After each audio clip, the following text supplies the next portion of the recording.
Please don't deposit అనే అంశాన్ని కాంగ్రెస్ పదే పదే ప్రస్తావించింది. మీ విషయంలో డిపాజిట్ వస్తున్నది. ఇప్పటి వరకు జరిగిన సడలిన ప్రకారము పైసల ప్రభావం బాగా కనిపిస్తుంది అక్కడ. సింపుల్. అయినా కానీ బీజేపీకి ఓటేసిన ప్రతి ఒక్కరికి కూడా ధన్యవాదాలు తెలియజేసుకుంటున్నాము. నేనైతే పనే చేసుకుంటూ పోతాను. ఎక్కడ అవసరం ఉన్నా నన్ను పిలవచ్చు, వదిలిపెట్ట. ఎక్కడ డెవలప్మెంట్ కాకుండా దానికి వెనుకమటే ఉంటాం. మేము భారతీయ జనతా పార్టీ కట్టుబడే ఉంటుంది పని గురించి. కానీ ఈ విధంగా విచ్చలవిడిగా భారతీయ జనతా పార్టీ మాత్రం పైసలు ఇయ్యదు ఓటర్కి. అయినా కానీ ఓట్లేసిన మాకు ఓటేసిన భారతీయ జనతా పార్టీ ప్రతి ఒక్కరికి కూడా ధన్యవాదాలు తెలియజేసుకుంటున్నాను. వస్తుంది ఇంకా తెలియదు కదా. లాస్ట్ ఈ త్రీ రౌండ్స్ ఏవైతే ఉంటాయో అవి మాకు కొంచెం ఫేవర్గా ఉంటాయి ఎప్పుడైనా సరే. శ్రీనగర్ కాలనీ, యూసుఫ్ గూడ and Erragadda. So let's wait. మళ్ళీ వస్తాను నేను అన్నా. హిందీ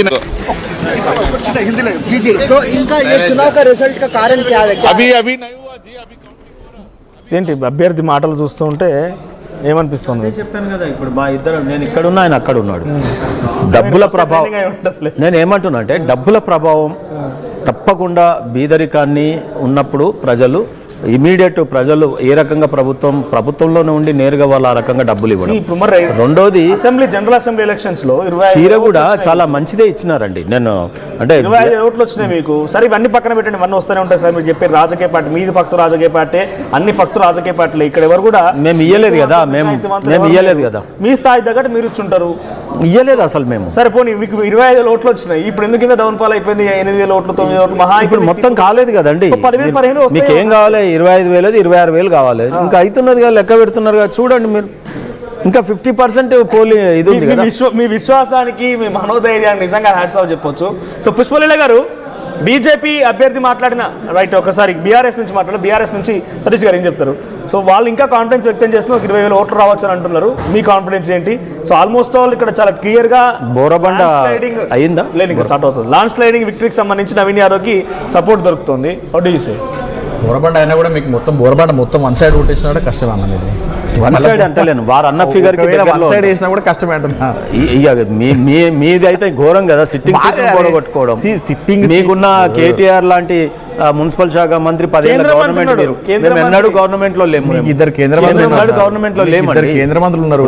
నేరుగా గతంలో మీరు కళ్యాణ లక్ష్మిలు ఇస్త్రీ, షాదీ ముబారక్లు ఇస్త్రీ, మీరు పెన్షన్లు ఇస్త్రీ, అయినా కానీ మీ పరిస్థితి అది ఉంది. మేము ఎన్నడూ ఇయ్యలే కదా. ఇక్కడ కేటీఆర్ కలిసిపోయారు లేదా? వాళ్ళు కాంగ్రెస్ వాళ్ళు కలిసే ఈ రోజు వాళ్ళకి ఓట్లు రాక వాళ్ళ ఓట్లు అన్నట్టు కాంగ్రెస్ వైపు పంపించారు. లేకపోతే ఓట్లు ఎక్కడేండి?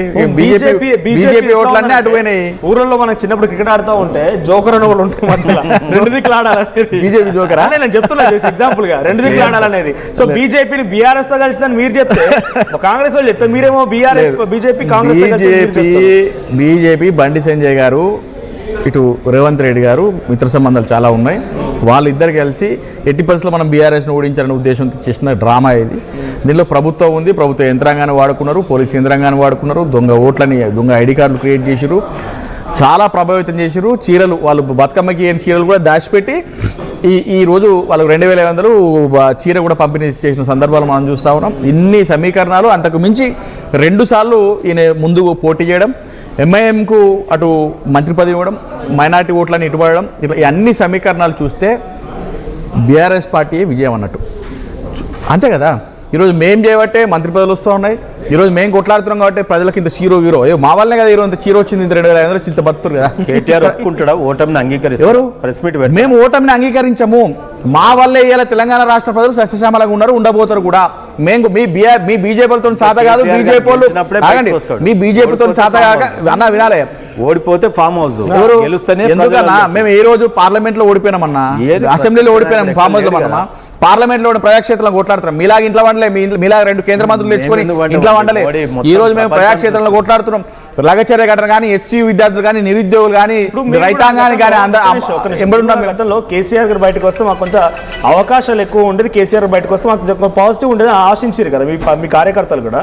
ఎందుకు రాలేదు మరి కేసీఆర్ గారి డైరెక్షన్ లో మేము పనిచేసినాం. డైరెక్షన్ ఉన్నది, బట్ డైరెక్ట్ గా ఉన్న నాయకుడు వేరు, లేకపోతే నాయకుడు డైరెక్షన్ లో ఆయన ఎప్పుడు లోపల ఉండి సైనికులు బయట కొట్లాడలేరు కదా, బయటకు రావాలి. ఒక విషయం అయితే చాలా క్లియర్ చెప్తానండి, మీ వయసు నా వయసుకు ఆయన వయసు చాలా పెద్దది.